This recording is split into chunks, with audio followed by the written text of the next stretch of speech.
YouTube, how's it going? Frogs Angels is back. And I got some power rankings just after the wild card round, right before the divisional round.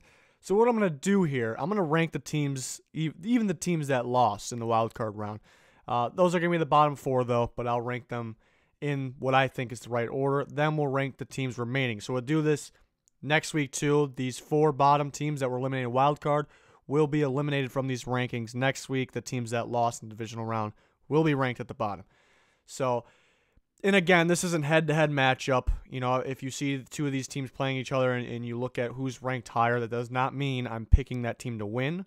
We have our straight-up picks later tonight. Tonight is Tuesday, the 8th, and that's with the other Frogs Angels members. And tomorrow, which is Wednesday, I will have my score predictions, and then we got plenty more content throughout the week. So, again, not head-to-head, but here we go. Here's my bottom four. I ranked the Texans at 12, so they moved down, and the Seahawks actually moved up. They were number 12. It's really due to the Texans' poor performance. They did not look like a playoff team, in my opinion. Not too many guys showed up to play, so they moved down to 12. Seahawks move up to 11, mainly because the Texans deserve the 12 spot more than them. So the Seahawks, you know, it looked like the Cowboys controlled that game pretty much the whole time. So it could have got out of hand, but then they came up with some clutch plays. Russell Wilson, Doug Baldwin on the defense side, guys like KJ Wright. So they finished at 11. And then 9 and 10, you can switch them really. They can go either way, I think. Two elite defenses knocked out already. The difference was the Bears held their opponent closer. That was what put the Bears at 9, the Ravens at 10. The Ravens show that they have the offense. You know, they have the offense. They show that at the end of the year and at the end of that game. I blame the play calling. I blame the offensive game plan, not letting Lamar Jackson attempt more passes, really. I think they were kind of limiting him, and it's the playoffs. You can't do that. So the Ravens have the ability to be much better in this, but the Bears played their opponent much better. The Bears, same thing. They got some offense going finally in the second half, and I predicted the Bears to win actually because I thought their offense would get going because the weakness of the Eagles' secondary, and they could not do that in the first half. If people put the loss on Cody Parkey at the end, but there's more than just the last kick. I put the blame on the offense there, not being able to get going. They should be able to get going in that situation. So that's my 9 through 12. Now we're going to go one by one. Number 8 is going to be the Eagles. You know, after thinking about that Bears-Eagles game, like the Eagles didn't really do anything that great. You know, they're a top 8 team. They're still in the playoffs. They're a very good team, very well-coached team. They got Nick Foles.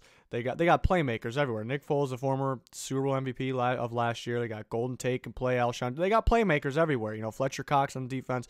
But they didn't impress me actually all that much. You know, the only impressive thing is they're still in, and that is very impressive. But you know, guys struggled here and there. You know, it was against a very good Bears defense, but they got to play better if they want to beat the Saints. I know it's a different type of matchup, and we'll go into that specific matchup in our different picks videos. But they come in at 8. Yeah, that weakness in the secondary could be a problem. I thought it would be a problem in the first round. It was late in the game. But they come in at 8.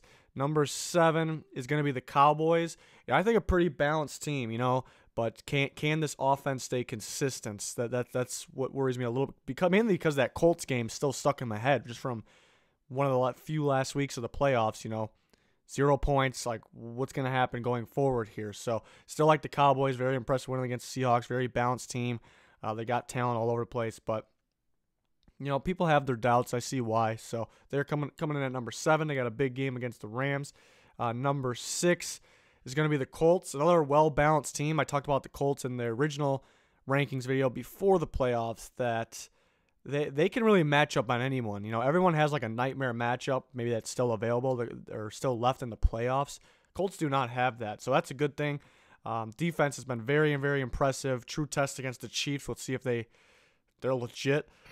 I mean, this is a team that could keep winning. We'll see if it happens. You know, I like the speed of their offense, the pace of their offense. It's very fast, very hard to stop. I want to see them continue to score more points throughout the game, though. They finished with 21. I think they have the ability and could have put up more points. Got a little conservative. Don't want to see that going forward, but I think they'll be smart about it. Number 5 is going to be the Rams. Still don't really know what we're going to get from the Rams, Very good during the regular season until the end. They started struggling a little bit. And, mainly it was the quarterback and the offensive line started struggling a little bit. They couldn't really get Gurley going. Gurley was also hurt, but couldn't get him going, and that affects the rest of the team, so you must get Gurley going. Defense, I don't really know the identity of the defense either because they gave up yards, they gave up points, but they have playmakers, Peters and Talib, if they get their hands anywhere near that ball, they're going to pick it off. And Aaron Donald is the best in football on the defense side of the ball, so it's hard to figure out the Rams' true identity. And last year they were the number one scoring offense in football. They go into it, barely score any points, and lose to the Falcons. So we don't really know what we're going to get from the Rams here. It's a tough team to predict. I do know they're very tough to beat at home. They have a great system. The play calling could be better. That was another thing that struggled a little bit towards the end of the season. But the main thing is get Gurley going, But I think the most questionable thing is the defense. 1 week they look elite almost, one of the better defenses, and 1 week they give up so many yards, so many points. So Rams are right here in the middle because they're tough to figure out. They're capable of going to the Super Bowl, but I have my doubts at the same time. Number 4 is going to be the Chargers. Very impressive win against the Ravens. I actually had a Ravens 4, Chargers 6 in my last rankings. So even though I had the Ravens ahead of them, it's not too much of an upset. Still thought very highly of the Chargers. A well-balanced team, complete roster, much like what the Eagles were last year, how they won the Super Bowl with depth too. Well-coached game by Gus Bradley, well-played game by that entire Chargers defense, mainly Melvin Ingram was just fantastic. Can they do that against a Patriots offensive line and offense, really, and game plan? That's the next task. But I do like the Chargers. They are very capable of winning the Super Bowl. Number 3 is going to be the New England Patriots. You almost want to put the Patriots higher because their resume, Tom Brady, maybe the best of all time, the coaching staff, the best of all time, and they may have more weapons than ever. Gronk's healthy right now, so far, and they got the running backs. They added a true running back into that group in Sony Michel. He's got fresh legs. Hopefully he stays healthy. And they got receivers. I still think Cordero Patterson, even we're looking down the list of receivers, guys like Cordero Patterson, I think could step up and make a big game-changing play out of nowhere, not just at receiver, but also in the special teams game as well. And yeah, like I said, it's a pretty good group of guys here on the Patriots offense, and the offensive line has been playing at a high level this year. So I think they can get going. Defense, I worry about their run-stopping ability and just stopping running backs in general, even when they catch the ball out of the backfield. So, and Tom Brady has had some struggles this year. So, all that I explained about this offense and the experience and the resume, you want to put them at 1, but you have your doubts because defense maybe not the best it's been. And we've seen a little struggle during the year, but they're very good at home, so that's a good thing. So they're at 3, and everything's pretty much sticking the same up here. 2 is the Saints. Saints are 1 and 2 is very close. Like, it's a toss-up because the Saints can play defense. People forget they can play defense. They can rush the passer. Cameron Jordan, Sheldon Rankins, Marcus Davenport. Linebackers have been getting better and better. Season's gone on. Secondary, I'm not super high on their secondary, but they're playmakers at the same time. They'll give up some yards, but they'll make a play that will change the game. And it seems like they have also gotten better as the season has gone on. So, and the offensive side of the ball obviously is good. Drew Brees with that 2-week break he got, I think that'll work in his favor. Michael Thomas and then Ted Ginn's definitely going to be a factor if he stays healthy. And the running back duo, I think, is the difference for the Saints. I think that running back duo is really hard for teams to stop, really hard for them to game plan against. Specifically Kamara, even in the passing game, should be the factor, opens things up for the rest of the team. And the rest of the team being as good as it is, like the receiver unit, like the quarterback, opens things up for guys like Kamara and Ingram. So I like the Saints a lot. Number 1, I'm kind of sticking with it, is the Chiefs. Even though they give up some points, give up some yards, they can rush the passer at a high level. They have the offensive line to block anybody's pressure, any type of pressure that, or pass rush, I just say, to not allow the pressure. They have the quarterback that can escape the pressure, throw on the run, throw very well, be clutch against the pressure, but he will most likely have time, and he can do pretty much anything he wants. The scary thing about the Chiefs, besides they do give up some yards and points, is the lack of experience for Patrick Mahomes. We've seen it in the first round. We've seen Deshaun Watson. He struggled in that game. They lost. Lamar Jackson struggled early in that game. They lost. Trubisky struggled very early in that game. They lost. So will the same thing happen to Mahomes? I'm not I don't think it will. People doubt that, and people doubt the coaching.